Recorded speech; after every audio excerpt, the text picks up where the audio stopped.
কেন বন্ধ করতে হবে? দিনের পর দিন জিনিসপত্রের দাম অস্বাভাবিক হারে বাড়ছে কেন? বিজেপি সরকার জবাব চাই, জবাব দাও। দিনের পর দিন জিনিসপত্রের দাম অস্বাভাবিক হারে বাড়ছে কেন? বিজেপি সরকার জবাব চাই, জবাব দাও। জনগণের পকেট কাটা স্মার্ট মিটার প্রকল্প অবিলম্বে বাতিল করতে হবে। জনগণের পকেট কাটা স্মার্ট মিটার অবিলম্বে বাতিল করতে হবে। সেই উদ্যোগ বন্ধ করতে হবে। আমাদের দাবি, সম্প্রতি অস্বাভাবিক হারে বিদ্যুতের যে দাম অর্থাৎ মাসুল বৃদ্ধি করা হয়েছে, সরকারকে অবিলম্বে তা প্রত্যাহার করতে হবে।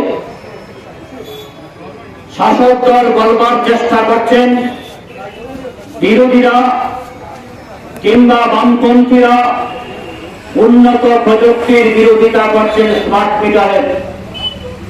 আমাদের বক্তব্য পরিষ্কার, কোন উন্নত প্রযুক্তির আমরা বিরোধিতা করি না। যদি সেই উন্নত প্রযুক্তি জনগণের স্বার্থে ইতিবাচক হয়, অবশ্যই আমরা সেই স্মার্ট মিটারকে স্বাগত জানাবো, এই উদ্যোগকে আমরা সাধুবাদ জানাবো। কিন্তু কেন আমাদের বিরোধিতা? আমাদের দেশে বিদ্যুৎ সংক্রান্ত বিষয় নিয়ে যারা গবেষণা করেন প্রকৌশলীরা, তারা বলছেন স্মার্ট মিটার ব্যবহার করলে পরে সেখানে বিদ্যুতের বিলটা একটু বেড়ে যায়, বিদ্যুতের বিল বাড়বে।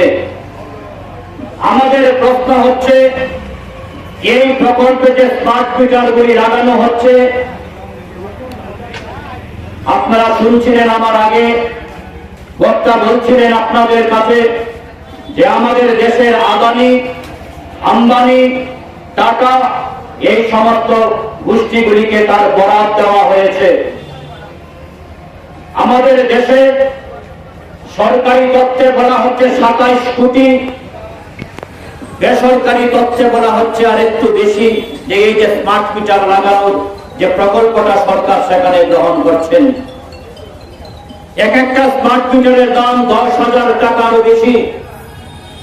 প্রশ্ন হচ্ছে, এই প্রকল্পে এটা পরিষ্কার না, যদি একজন গ্রাহকের বাড়িতে সেই মিটারটা নষ্ট হয়, তাহলে পরবর্তী সময়ে মিটারটা কে লাগাবেন? এই বিষয়টাও সরকার পরিষ্কার করছেন না। আমাদের বক্তব্য হচ্ছে, জনমনে যে বিভ্রান্তি রয়েছে, যে প্রশ্নগুলি রয়েছে, তার সমাধান করে সরকার সেখানে উদ্যোগ গ্রহণ করুক এবং অবশ্যই অতিরিক্ত হারে বিদ্যুতের বিল আসবে না, সরকার সেটা গ্যারান্টেড করুক।